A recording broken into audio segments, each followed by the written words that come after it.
Kejati Sulut fokus tangani kasus korupsi pengelolaan tambang emas. Gegana Polda Maluku evakuasi cangkang bom pesawat dari percetakan negara. Satgas TMMD perbaiki jembatan penghubung Kampung Wana.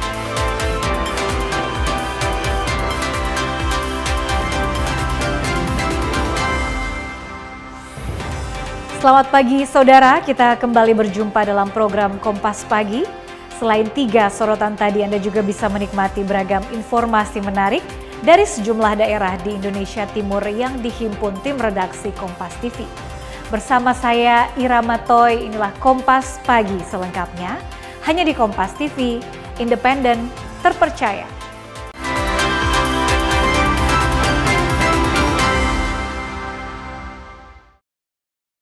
Kita awal informasi pagi ini, Saudara. Kejaksaan Tinggi Sulawesi Utara terus menunjukkan taringnya dalam upaya pemberantasan dugaan korupsi pengelolaan tambang emas di wilayah Sulawesi Utara.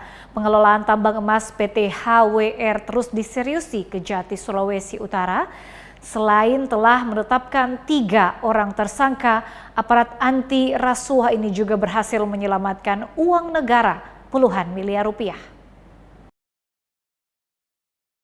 Langkah awal komitmen Kepala Kejaksaan Tinggi Sulawesi Utara untuk membongkar tindak pidana korupsi pengelolaan tambang emas di daerah ini adalah dimulai dari PT HWR. Sebuah perusahaan tambang emas di Ratatotok, Kabupaten Minahasa Tenggara yang telah beroperasi sekitar 20 tahun.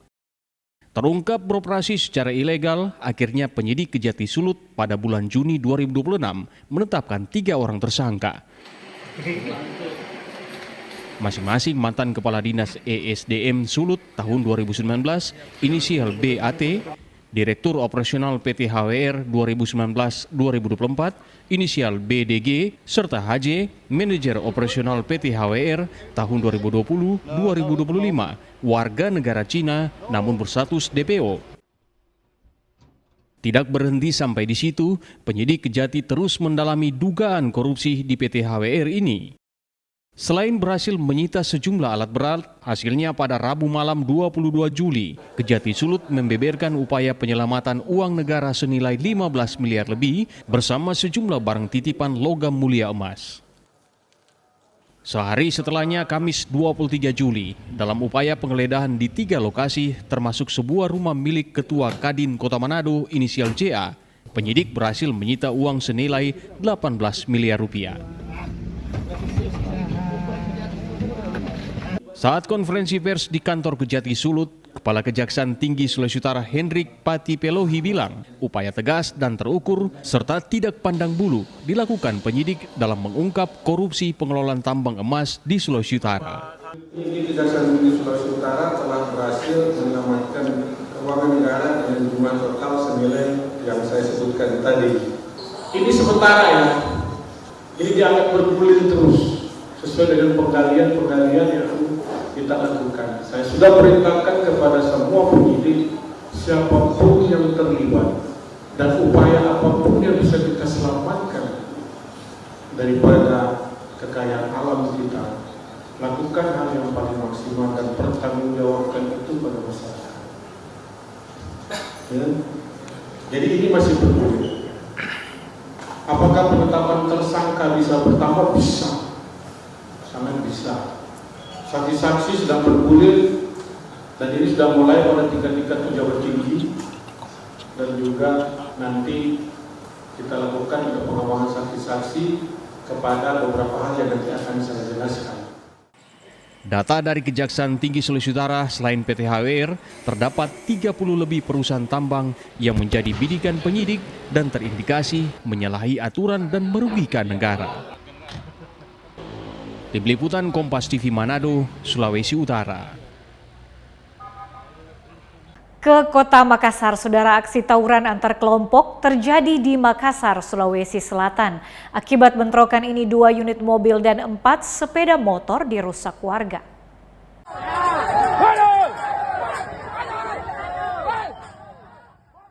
Tawuran antar kelompok ini terjadi di Jalan Abdullah Basa Lama, Kecamatan Panakukang, Kota Makassar, Sulawesi Selatan pada 26 Juli 2026 lalu. Dua kelompok massa terlihat saling serang hingga membuat warga dan pengendara yang melintas panik dan menyelamatkan diri. Bentrokan antar dua kelompok ini dipicu sengketa penguasaan lahan. Kelompok ini dari ormas, dari dua kubu. Kubu dari Pak James dan Ibu Tina. Kalau ini jam berapa kejadiannya itu? Kejadiannya kurang lebih jam 3. Ya. Itu peristiwanya bagaimana Bu sampai bisa terjadi ini perang kelompok? Tiba-tiba saja langsung menyerang, saling menyerang. Iya. Tapi anggota kami siagakan dari Polsek. Apakah ada korban jiwa dalam peristiwa ini ataupun kendaraan atau keperjalanan yang rusak Bu? Kalau untuk korban jiwa tidak ada, namun untuk kendaraan ada 2 unit mobil rusak parah, untuk motor 4 unit. Tidak ada korban jiwa dalam peristiwa ini, namun aksi tawuran ini menyebabkan 2 unit mobil dan 4 motor rusak. Rama Pratama, Kompas TV Makassar, Sulawesi Selatan. Saudara, kantor Desa Toto Utara Bone Bolango Gorontalo disegel warga Senin pagi. Hal ini dipicu penonaktifan sementara kepala desa oleh Bupati Bone Bolango. So tidak ada harga sama sekali sama orang. Puluhan warga mendatangi kantor Desa Toto Utara Kecamatan Tilong Kabila, Kabupaten Bone Bolango dan melakukan penyegelan kantor desa tersebut. Aksi ini dipicu surat keputusan Bupati Bone Bolango yang menonaktifkan sementara kepala desa terkait polemik kepemilikan lahan di Desa Toto Utara. Warga menilai keputusan tersebut tidak mencerminkan rasa keadilan karena konflik lahan yang terjadi diduga berawal dari kekeliruan pengukuran batas dan luas lahan. Ya, kita ngoni ini kita petama-tama. Jangan karena perintah, jangan karena cuma mengadakan penghargaan yang dilakukan oleh pemerintah itu semena-mena. Itu berarti benar atau salah? Rakyat dipilih oleh rakyat cuma diperintah karena tidak mengikuti langsung di SK-kan nonaktif. Apakah itu benar? Baru kami bentuk protes. Cuma seperti ini kami yang mau disalahkan. Sementara pemerintah berupaya melakukan mediasi bersama warga untuk mencegah terganggunya pelayanan publik di kantor desa. Kami untuk memediasi supaya pelayanan kepada masyarakat semua itu bisa berjalan lancar, tidak ada yang terhambat. Sehingga tadi kami sudah mediasi dan sudah sampaikan ke Pak ini, dan juga masih kontrol. Cuma kalau ada, beliau tadi sudah sampaikan kalau ada masyarakatnya silakan. Beliau tidak menutup. Teman-teman untuk mediasi dengan Pak Medi, tadi juga Pak pihaknya Pemda Bone Bolango sudah sampaikan ke Pak Deni supaya kantornya dibuka saja. Usai mediasi, warga membuka kembali segel kantor desa agar pelayanan kepada masyarakat dapat berjalan. Meski begitu, warga menegaskan akan kembali melakukan aksi jika tuntutan mereka tidak mendapat tindak lanjut dari pemerintah daerah. Fikar Buntuan, Kompas TV, Gorontalo. Masih dari Gorontalo, saudara, 11 wisatawan asing bersama 2 anak buah kapal dilaporkan hilang kontak saat berlayar di perairan Teluk Tomini sejak Jumat sore 24 Juli 2026. Tim SAR gabungan melakukan pencarian terhadap seluruh penumpang dan awak kapal. Kapal cepat yang mengangkut 11 wisatawan asing dan 2 anak buah kapal berangkat dari Kabupaten Tojo Una-Una, Sulawesi Tengah menuju Gorontalo pada Jumat pagi.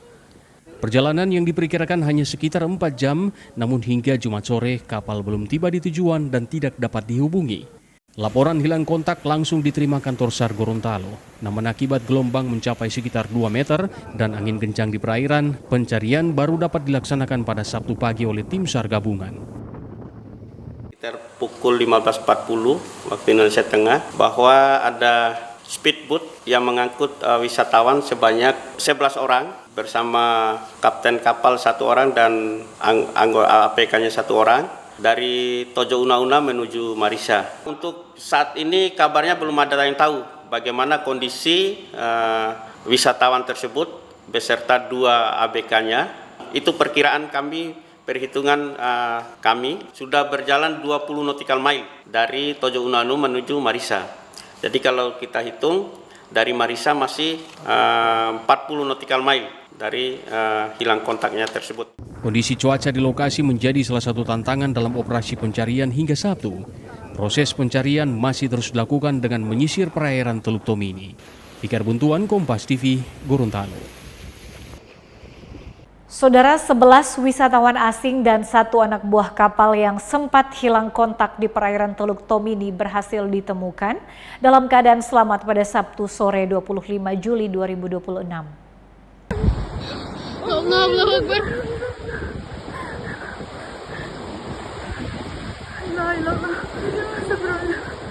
11 wisatawan asing dan 1 anak buah kapal yang sempat hilang kontak saat berlayar dari Kabupaten Tojo Una-Una, Sulawesi Tengah menuju Gorontalo pada Jumat pagi ditemukan di pesisir Sulawesi Tengah. 11 wisatawan asing dan 1 anak buah kapal ditemukan dalam keadaan selamat, sementara kapten kapal masih hilang. Kini para WNA dan 1 ABK telah dievakuasi ke salah satu resort di Kabupaten Tojo Una-Una untuk mendapatkan penanganan. Baik, betul informasi tersebut betul. Kami sudah mendapatkan informasi dari Tojo Una-Una di mana kapal atau speedboat yang kami kerahkan tadi pagi, 2 unit speedboat untuk melakukan pencarian dari Tojo Una-Una ke diperkirakan tempat lost kontaknya kapal tersebut, dan alhamdulillah semua korban ditemukan dengan selamat, tapi masih ada 1 yaitu nahkodanya masih hilang, dan kami akan terus melaksanakan pencarian operasi SAR sesuai dengan SOP kami 7 hari, karena pada waktu mereka melaksanakan evakuasi yang 1 orang ini hilang karena pandangannya agak kabut, sehingga tidak terlihat bahwa posisi yang nahkoda ini masih di kapalnya, yang menurut informasi yang kami dapatkan kapalnya patah jadi 2 dan mengalami tenggelam. Tim SAR gabungan masih menyisir perairan Teluk Tomini dengan memperluas area pencarian untuk menemukan korban yang masih hilang. Operasi pencarian akan terus dilanjutkan dengan menyesuaikan kondisi cuaca dan perkembangan informasi di lapangan. Fikar Buntuan, Kompas TV, Gorontalo. Saudara, informasi Maluku, Gegana Polda Maluku evakuasi cangkang bom pesawat dari percetakan negara. Akan kami hadirkan sesaat lagi. Tetaplah bersama kami di Kompas Pagi.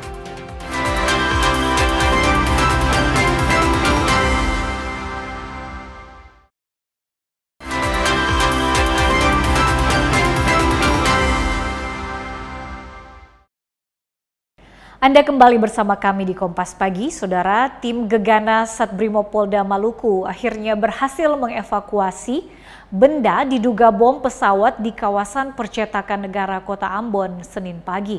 Proses evakuasi sempat membuat arus lalu lintas ditutup total dan warga di sekitar lokasi diungsikan.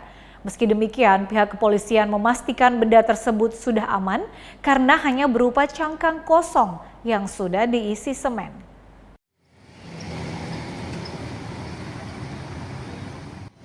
Proses evakuasi benda logam yang diduga bom pesawat di halaman kantor percetakan negara Kota Ambon kembali dilanjutkan oleh tim detasemen Gegana Satbrimopolda Maluku Senin pagi. Untuk mengantisipasi hal yang tidak diinginkan, petugas melakukan sterilisasi lokasi dengan memasang garis polisi, serta meminta warga yang tinggal di sekitar untuk sementara mencari tempat aman. Bahkan menutup total aktivitas warga maupun kendaraan yang melintas. Setelah kurang lebih 2 jam proses penggalian, benda tersebut akhirnya berhasil dievakuasi menggunakan mobil polisi menuju Polresta Pulau Ambon. Selepas identifikasi, Kapolresta Pulau Ambon, Kombes Andreas Susanto Nugroho bilang benda tersebut merupakan cangkang bom pesawat yang sudah tidak memiliki bahan peledak dan sudah diisi semen oleh warga terdahulu untuk pondasi tiang bendera. Dan setelah dilakukan pengecekan, ternyata sisa bom yang diduga bom itu ternyata casing yang sudah diisi dengan semen dan dijadikan tiang bendera. Bom tersebut adalah casing tersebut adalah sisa bom dari Perang Dunia Kedua. Dan saat ini sudah diamankan, sudah diserahkan ke Polresta Ambon dan sudah kita simpan. Tidak ada isi mesiu, isinya hanya semen cor yang tujuannya adalah dibuat sebagai tiang bendera. Dan kini kondisi lokasi kejadian sudah kembali kondusif dan aktivitas warga telah berjalan normal kembali. Tim Liputan Kompas TV Ambon, Maluku. Sorotan dari Manado, saudara, kebakaran lahan terjadi di Kombos Timur, Kota Manado Sabtu sore pekan lalu. Pemadam dan warga berupaya memadamkan api yang terus membesar karena hembusan angin, agar api tak merembet ke rumah-rumah warga.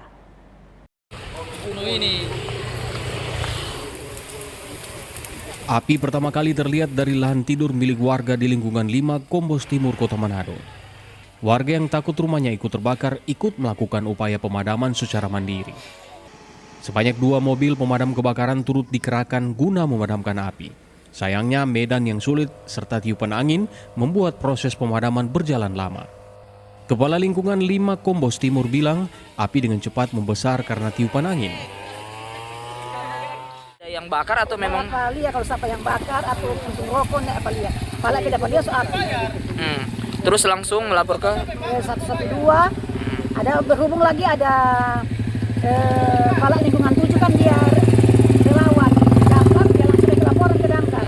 Kalau dari pagi sampai dengan sore hari ini sudah ada 6 sampai 7 titik kebakaran alang-alang. Dengan pos-pos yang ada di Mapanget, Palduar sama pos Kotis yang ada di pos ini. Ada kesulitan pemadaman Pak kalau dilihat tadi? Kalau dalam kesulitan pemadaman dalam alang-alang ini banyak kesulitan karena banyak yang gunung-gunung yang terjang itu susah dijangkau. Tiupan angin? Termasuk dengan tiupan angin, kita kalau mau pendinginan harus dia arah angin. Selain kebakaran di Kombos Timur, pada Sabtu 25 Juli 2026 terdapat beberapa titik api di Kota Manado. Warga diminta untuk waspada dan tidak melakukan pembakaran lahan secara sembarangan. Singli Manderes, Kompas TV Manado, Sulawesi Utara.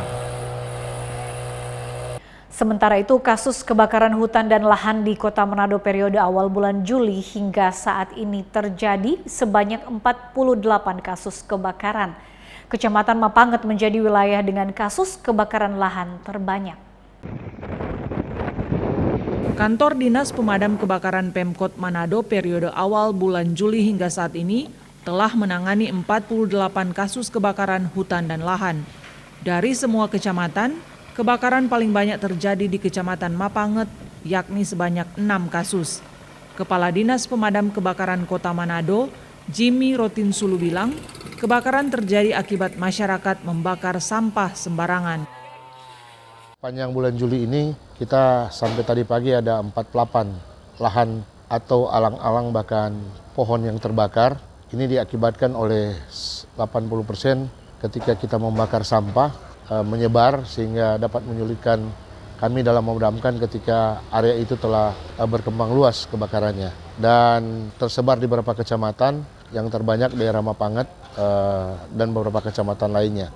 Kami menghimbau dalam musim kemarau ini jangan membakar sampah atau membakar lahan karena ini dapat mengakibatkan akibat yang fatal ketika terjadi angin kencang, maka dapat menyulitkan pemadam kebakaran dalam memadamkan api dan dapat menimbulkan ispa asap bagi masyarakat dan dapat merembet ke tempat-tempat lain yang dapat membahayakan.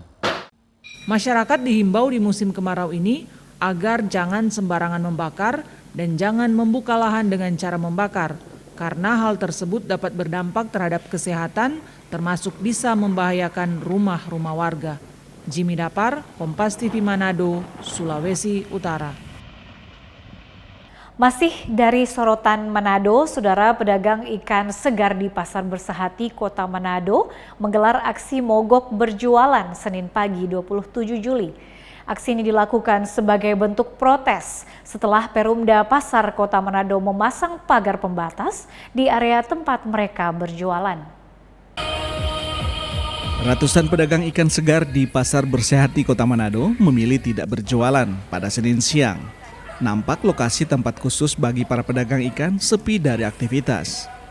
Kondisi ini buntut dari kebijakan Perumda di Pasar Bersehati memasang pagar pembatas di lokasi mereka berjualan ikan. Para pedagang menolak keras pemasangan pagar pembatas di depan hanggar ikan Pasar Bersehati. Menurut pedagang, pagar pembatas tersebut membuat sebagian pedagang kehilangan tempat berjualan dan mengancam mata pencarian mereka. Dari pasar itu, keseluruhan sih sama untuk menguntungkan dua-dua, dan yang untuk itu pagar dari depan sana, dah. Tuh, pagar dari depan sana supaya DP airnya ke jalan. Tuh, itu yang tentu mau. Jangan pagar begini. Kalau pagar begini kan bikin rusak pembeli dengan pedagang, tuh. Jadi itu yang perlu menjadi beban akan di pasar ini ya. Lalu pagar dari sana, orang tak ikut mau semua, tuh, ikut mau semua. Yang ada yang keluar ke India dan. Itu adanya tiap lapak itu cuma dua box aja. Sedangkan yang pedagang-pedagang kecil saja orang box itu 3 yang pedagang-pedagang grosir. Tapi orang ini pedagang-pedagang yang biasanya di sini menampung 7, 8, 5. Artinya ada pembatasan iya. itu. Apalagi yang penampung pasar itu dia. Jadi mereka itu tidak tahu mau dilemparkan kemana itu. Sementara itu pihak Perumda Pasar Kota Manado menjelaskan, pemasangan pagar dilakukan untuk menata kembali kawasan pasar agar lebih rapi dan tertib. Kapasitas hanggar mencukupi untuk menampung seluruh pedagang ikan yang terdata. Aksi unjuk rasa merupakan hak para pedagang, namun pihaknya berharap dialog dapat dilakukan agar ditemukan solusi yang baik bagi semua pihak. Pada prinsipnya Perumda Pasar melakukan hal ini dengan berbagai macam pertimbangan. Kalau pedagang-pedagang nggak berjual di luar, ngapain orang mau pakai? Itu yang menjadi alasan kenapa orang lakukan pemagaran. Dan kenapa dilakukan pemagaran malam? Ya karena malam tidak ada aktivitas pasar. Kalau siang kan nantinya bukan cuma bentrok, tetapi kondisi di lapangan tidak memungkinkan untuk dilakukan pemagaran. Sehingga orang dilakukan pemagaran pada malam. Aksi mogok berjualan sudah digelar sejak pekan lalu. Para pedagang juga sempat merobohkan pagar yang dibangun pihak Perumda Pasar Bersehati. Sungli Mandares, Kompas TV Manado, Sulawesi Utara. Sementara itu, saudara, ratusan pedagang Pasar Bersehati Kota Manado berunjuk rasa di depan Mako Polda Sulut Senin siang. Para pedagang meminta agar Polda Sulut mengusut tuntas dugaan korupsi PD Pasar Manado. Inilah suasana di Polda Sulawesi Utara pada Senin pagi. Ratusan pedagang dari Pasar Bersehati Kota Manado menggelar aksi unjuk rasa. Mereka memadati Jalan Bethesda sambil membawa poster. Dari beberapa tuntutan, salah satunya mereka meminta agar pihak Polda Sulawesi Utara mengusut tuntas dugaan kasus korupsi di tubuh PD Pasar Manado. Dalam rangka untuk mempertanyakan terkait dengan penyampaian Bapak Dir, dan alhamdulillah ini telah disampaikan kembali, tinggal menunggu hasil audit investigasi dari BPKP. Karena terkait dengan unsur dugaan korupsi atau ada kerugian keuangan negara, tinggal satu hal itu yang ditunggu. Sementara itu, Direktur Reserse Kriminal Khusus Polda Sulawesi Utara, Kombes Pol Winardi Prabowo bilang, hingga saat ini laporan kasus dugaan korupsi terus bergulir. Namun, pihak kepolisian masih menunggu hasil audit kerugian negara dari BPKP. Yang intinya adalah mereka meminta terkait masalah penanganan kasus tindak pidana korupsi di PD Pasar yang sedang kami tangani untuk meminta kejelasan. Ya, dan juga kita sudah sampaikan bahwa saat ini kasus tersebut dalam proses penyidikan. Dan saat ini kita sedang menunggu dari BPKP untuk penghitungan kerugian negara. Dan kita berharap bahwa BPKP cepat menunaikan tugasnya dan segera menyampaikan pada kami terkait masalah perhitungan kerugian Keuangan Negara supaya ini bisa mempercepat kasusnya dan mempertegas, sehingga kami akan selalu mengawal kasus ini, dan kita juga berkomitmen tadi bahwa kita akan transparan dan terbuka terhadap penanganan kasus ini. Ditambahkan juga, sampai saat ini penyidik Tipikor Polda Sulawesi Utara telah melakukan pemeriksaan 257 saksi, termasuk Direktur PD Pasar Luki Senduk. Jimmy Dapar, Kompas TV Manado, Sulawesi Utara. Saudara, makan berkah gratis MBG ala Masjid di Merauke. Informasi ini akan kami hadirkan usai jeda. Tetaplah bersama kami.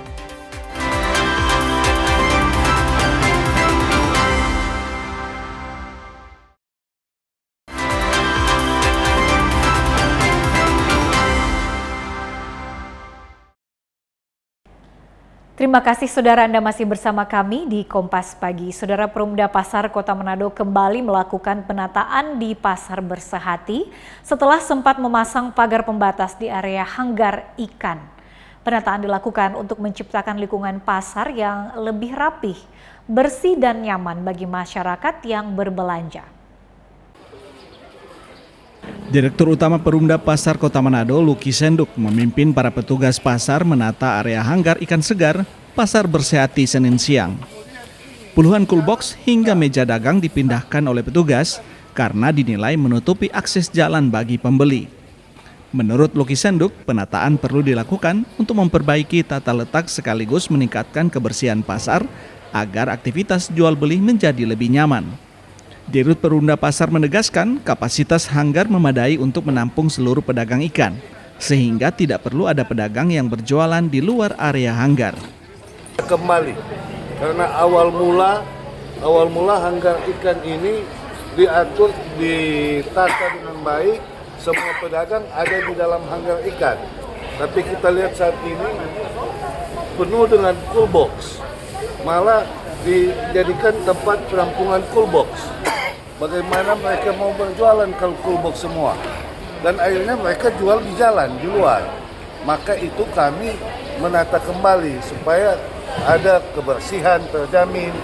Kendati muncul penolakan dari ratusan pedagang ikan, Perumda Pasar Kota Manado tetap akan menggelar penataan pasar. Sungli Mandares, Kompas TV Manado, Sulawesi Utara. Dari Kota Makassar, saudara, jelang HUT Kemerdekaan Republik Indonesia, penjual musiman bendera mulai ramai di Kota Makassar, Sulawesi Selatan. Mereka mulai memenuhi pinggiran ruas jalan, berharap keuntungan dari lembaran kain bendera merah putih. Akhir bulan Juli jadi momen tersendiri bagi penjual musiman bendera merah putih. Mereka mulai memenuhi pinggiran ruas jalan menjajakan bendera. Di Jalan Urip Sumoharjo, Makassar ini misalnya, pedagang bendera mulai memenuhi tepi jalan. Mereka mulai ada bahkan sejak awal Juli 2026 lalu. Para pedagang berburu keuntungan dari lembaran kain bendera. Apalagi saat Agustusan tiba, penjualan bendera hingga umbul-umbul bisa laku keras. Ya paling sekarang aku 3 atau 2 juga alhamdulillah lah buat makan. Kan sekarang belum ramai. Iya. Biasanya paling ramainya jelang 17-an atau seperti apa Bu Kakom? Paling ramainya ya sekitar Agustusan lah, sekitar dari tanggal 1. Harga setiap bendera bervariasi tergantung ukuran. Yang paling kecil dijual di kisaran Rp15.000, sementara yang paling besar bisa mencapai Rp100.000. Jika belajar dari tahun sebelumnya, pedagang musiman ini bisa meraup untung hingga ratusan ribu bahkan jutaan rupiah selama HUT Kemerdekaan. Rama Pratama, Kompas TV Makassar, Sulawesi Selatan. Informasi dari Merauke, saudara, kehadiran Satgas TMMD mulai dirasakan dampaknya oleh warga Kampung Wanam, kampung yang menjadi lokasi PSN di Merauke. Saat ini personel Satgas telah mengerjakan perbaikan jembatan penghubung vital yang sudah rusak dimakan usia. Personel TMMD saat ini tengah mengerjakan perbaikan jembatan yang menghubungkan antar kampung di Wanam, Distrik Ilwayap, Kabupaten Merauke, Papua Selatan. Jembatan ini mengalami kerusakan karena termakan oleh usia, kini diperbaiki secara bertahap oleh personel Satgas TMMD agar kembali layak digunakan oleh warga. Pengerjaan perbaikan tersebut bertujuan memperlancar mobilitas warga, mempermudah akses antar wilayah, serta memastikan keselamatan warga saat melintasi jembatan. Warga Kampung Wanam turut memberikan dukungan dan apresiasi atas perbaikan yang dikerjakan personel. Saya minta terima kasih karena jembatan ini sudah perbaiki, yang kemarin jalan kan rusak, akhirnya jembatan sudah diperbaiki. Jadi saya minta terima kasih kepada Bapak orang sudah fasilitasi kita punya jalan ini. Jadi dulunya rusak jembatan, jadi saya minta terima kasih bahwa jembatan ini jalannya sudah bagus. Dulu kan kita datang itu jalan pulang ke kampung masih ragu, aduh ini nanti sampai di pertengahan ini kita punya jembatan ini kalau rusak patah kita bisa dapat susah atau tidak. Ya Bapak minta terima kasih. Perbaikan jembatan tersebut merupakan salah satu tujuan program TMMD dalam membantu pemerintah daerah mempercepat pembangunan di wilayah pedalaman. Tim Liputan Kompas TV Merauke, Papua Selatan. Masih dari Merauke, jika program pemerintah berupa makan bergizi gratis menyasar sekolah-sekolah, beda halnya dengan yang dilakukan oleh pengurus Masjid Baitur Rahmah Merauke. Setiap Senin hingga Jumat usai sholat zuhur, jemaah disajikan makan siang secara gratis lewat program Makan Berkah Gratis yang berasal dari swadaya jamaah dan para donatur. Pengurus Masjid Baitur Rahman punya cara sendiri untuk meramaikan masjid. Jika program pemerintah berupa makan bergizi gratis menyasar sekolah-sekolah, beda halnya yang dilakukan oleh pengurus Masjid Baitur Rahman Merauke. Berbeda dengan program pemerintah, kegiatan ini sepenuhnya berasal dari swadaya jamaah dengan dukungan ibu-ibu majelis taklim yang memasak dan menyediakan makanan. Setiap Senin hingga Jumat, pengurus masjid menyediakan sekitar 50 porsi makanan rumahan. Program Makan Berkah Gratis atau MBG Masjid ini telah berjalan selama 7 bulan dan menjadi yang pertama di Kabupaten Merauke. Pengurus masjid menyediakan kotak donasi dan layanan kris khusus. Pengelolaan dana pun dipisahkan dari operasional masjid agar penggunaannya lebih transparan. Alhamdulillah sudah berjalan sekitar 7 bulan. Dan kegiatan ini murni swadaya daripada jamaah dan dibantu oleh ibu-ibu majelis taklim, dan kegiatan ini dari hari Senin sampai dengan hari Kamis dilaksanakan setelah pada sholat zuhur berjamaah. Adapun untuk hari Jumat kami menyiapkan Jumat berkah untuk jamaah yang melaksanakan sholat Jumat di masjid ini. Untuk pendananya sendiri kami bedakan antara operasional masjid dengan kegiatan makan berkah gratis ini. Memang kami siapkan kotak khusus dan juga QRIS untuk memudahkan jamaah untuk memilih ingin sedekahnya di mana. Untuk porsi yang kami siapkan, alhamdulillah untuk tiap harinya kami siapkan 50 porsi untuk jamaah yang melaksanakan sholat di masjid ini. Selain itu, pengurus masjid mulai mempersiapkan kegiatan ini sejak pagi, mulai dari membersihkan dapur, menata peralatan makan, hingga menerima masakan rumahan yang diantar ibu-ibu sebelum dibagikan ke para jamaah. Menu yang disajikan pun sederhana, mulai dari ikan, tahu, tempe, hingga sayur. Nyiapinnya dari 8:30 pagi, nanti selesainya jam 2. Yang kerjakan mulai bersihkan pantry, terus menyiapkan nasi sama sendok sama piringnya dilap. Biasanya menu apa sih Pak yang disajikan? Sayur, terus lauknya kayak tempe, ikan, ayam gitu. Program ini mendapat sambutan positif dari para jamaah. Jamaah menilai kehadiran makan berkah gratis ini menjadi penyemangat untuk semakin meramaikan sholat zuhur berjamaah dan menambah nilai kebersamaan serta kepedulian antar jamaah. Ya, sangat bagus dan positif sekali karena dengan adanya MBG yang hampir sama dengan istilah nasional ini, padahal beda. Makan berkah gratis kalau di Masjid Baitur Rahmah ini. Jadi sangat menginspirasi bagi masjid-masjid yang lain khususnya kepada jamaah Masjid Baitur Rahmah, dari jamaahnya bisa menambah semangat berjamaah. Harapannya program makan berkah gratis dapat terus berlanjut dan menginspirasi masjid-masjid lain di Merauke untuk menghadirkan kegiatan serupa, sehingga semakin banyak masyarakat yang merasakan manfaat berbagi melalui rumah ibadah. Tim Liputan Kompas TV Merauke, Papua Selatan. Saudara, usai jeda kami akan kembali dengan informasi sekelompok mahasiswa di Kota Ambon menggagas gerakan literasi bernama Beta Baca Beta Carita atau BECCA. Tetaplah bersama kami di Kompas Pagi.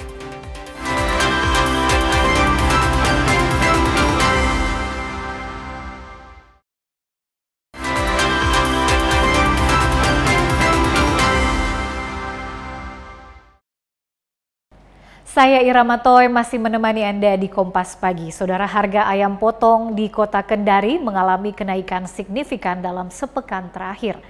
Kondisi ini membuat daya beli masyarakat menurun dan para pedagang mengeluhkan turunnya omzet penjualan.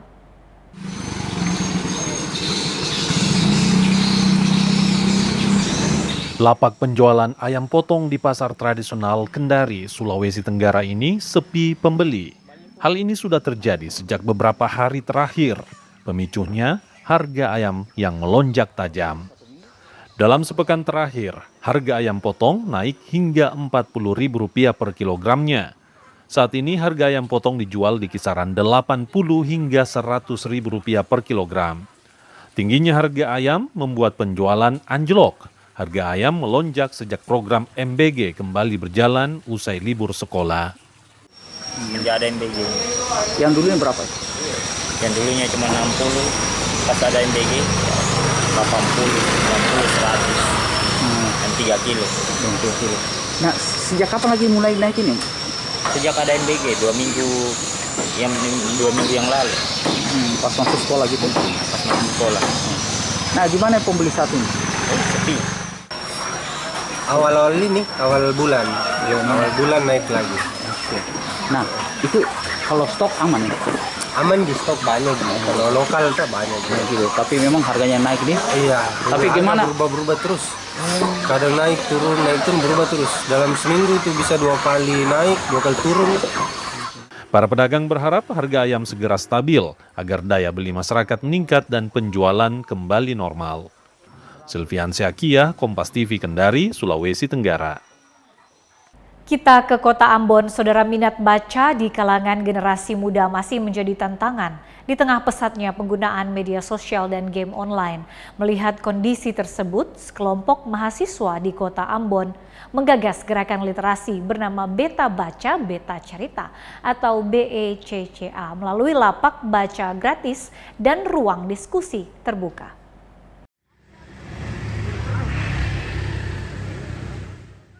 Kesatuan Aksi Mahasiswa Muslim Indonesia atau KAMI Ambon menggagas program meningkatkan literasi dengan menyediakan lapak baca gratis berisi beragam koleksi buku, mulai dari buku anak, novel fiksi, pengembangan diri, hingga karya pemikir nasional. Gerakan ini berupaya menghidupkan kembali budaya membaca di tengah dominasi game online dan konten digital. Tak hanya menyediakan buku, Beca juga mengajak pengunjung berdiskusi dan mempresentasikan kembali isi buku yang telah mereka baca.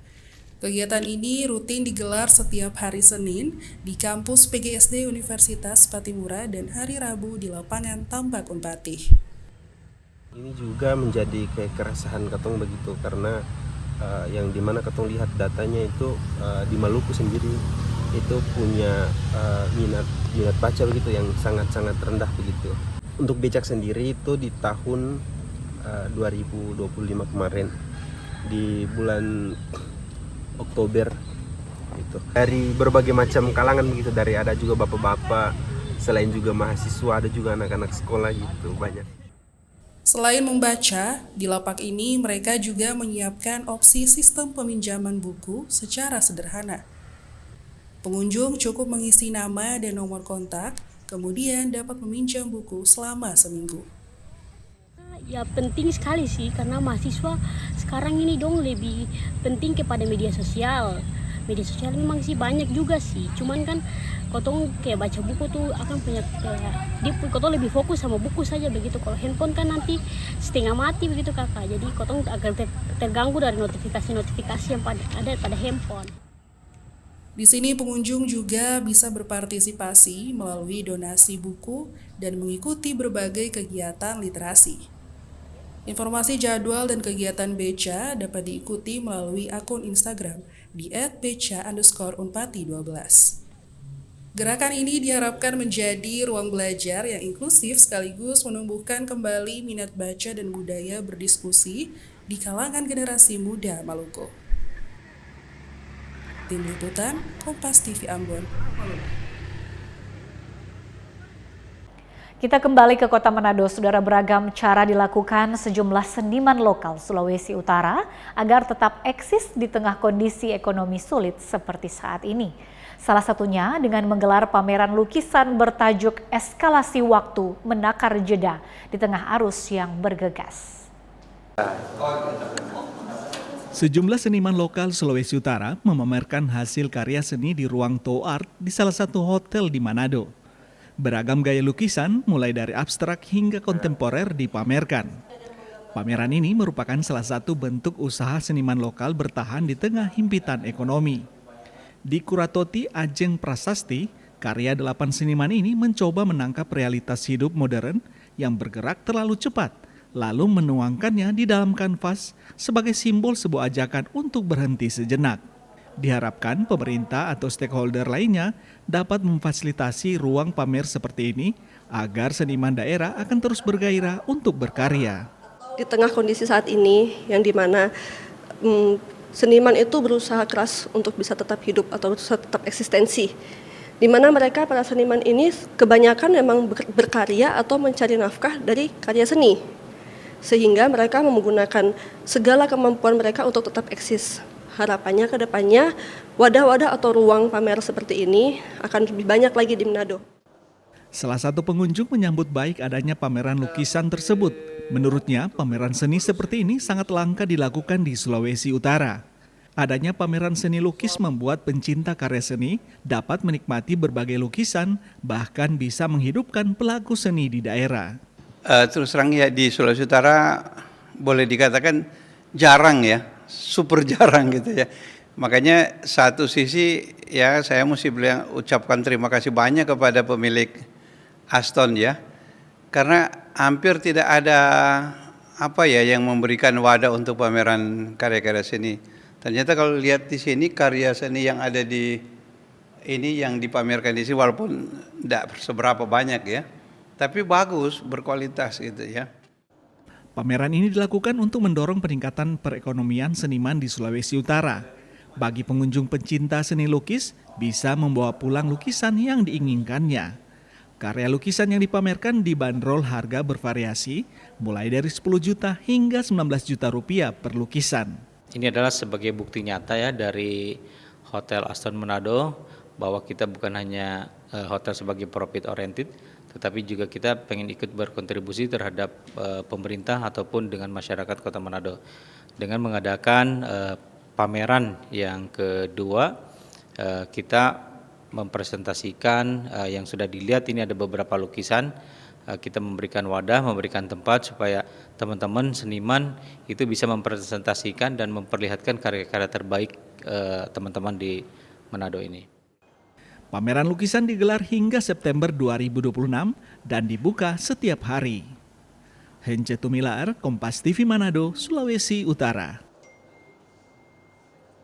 Kita ke Merauke, saudara. Berdiri sejak awal kedatangan transmigran di Merauke pada tahun 1982, Pura Duta Dharma yang berada di Kampung Yasa Mulia, Distrik Tanah Miring, Kabupaten Merauke, kini menjadi pusat kegiatan keagamaan umat Hindu di Merauke, Papua Selatan. Tak hanya menjadi tempat ibadah, Pura Duta Dharma juga menyimpan sejarah para transmigran yang membawa tradisi dan budaya Hindu ke ujung timur Indonesia. Ukiran khas Bali menghiasi setiap sudut bangunan Pura Duta Dharma di Kampung Yasamulya, Distrik Tanah Miring, Kabupaten Merauke. Di tempat inilah umat Hindu berkumpul untuk beribadah merayakan hari-hari besar keagamaan sekaligus menjaga tradisi yang telah diwariskan sejak puluhan tahun lalu.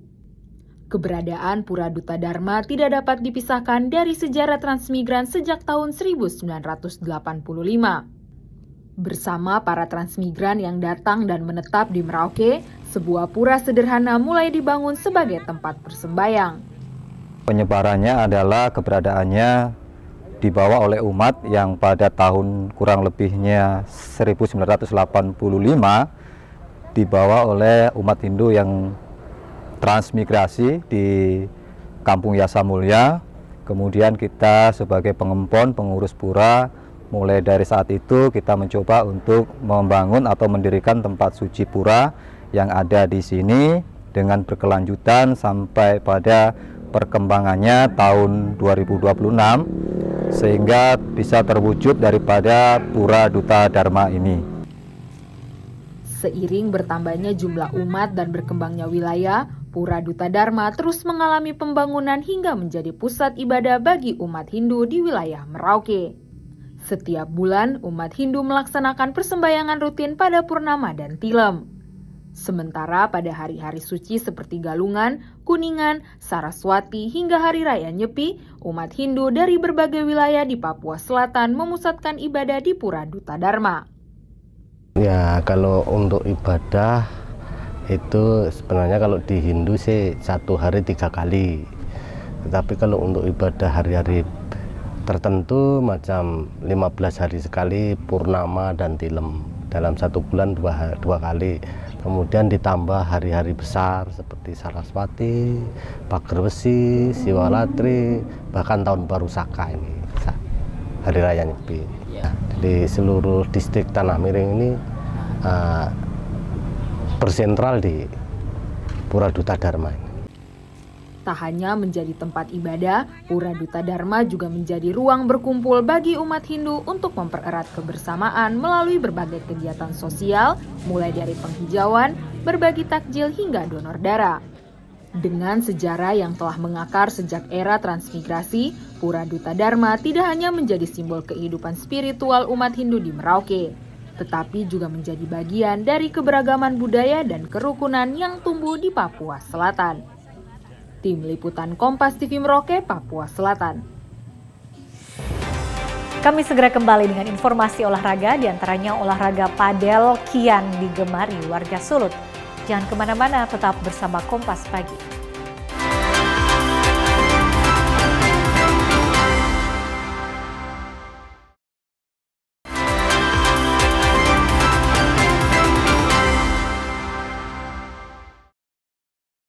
Terima kasih saudara, Anda masih bersama kami di Kompas Pagi. Saudara, antusiasme masyarakat Sulawesi Utara terhadap olahraga padel terus meningkat dari hari ke hari.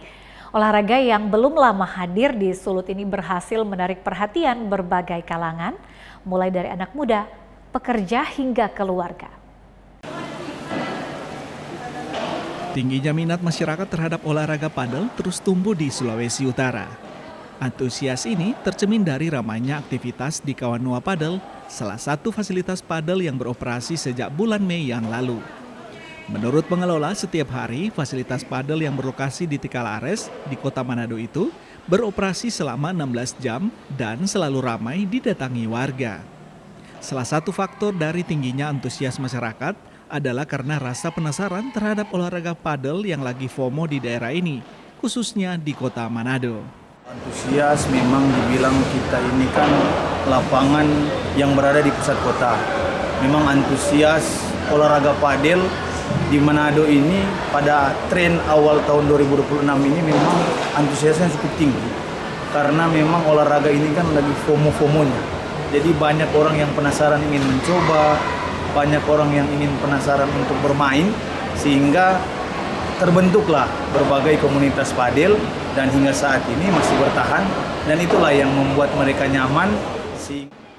Di sisi lain, masyarakat menilai olahraga padel menjadi sesuatu yang menarik untuk dicoba. Komunitas padel di Sulut pun mulai tumbuh menjamur. Sayangnya, belum banyaknya fasilitas padel di Sulut membuat sejumlah warga harus jauh-jauh datang ke kota Manado untuk merasakan olahraga ini. Sering sih, satu hari mungkin ada 2 klub, 3. Apa yang bikin jadi ketagihan untuk ikut main terus? Ketagihan karena olahraganya seru. Asik. Ya, jadi dari sekitaran ujung-ujung semua kabupaten kota sering ketemu. Besarnya antusiasme ini dinilai menjadi sinyal positif bagi perkembangan olahraga padel di Sulawesi Utara. Apalagi dalam beberapa bulan terakhir, semakin banyak turnamen yang dibuat guna meningkatkan minat masyarakat terhadap olahraga padel. Swingly Mandares, Kompas TV Manado, Sulawesi Utara. Dan informasi tadi menutup perjumpaan kita dalam program Kompas Pagi. Saya Ira Matoy bersama kru yang bertugas mengucapkan terima kasih atas kebersamaan Anda.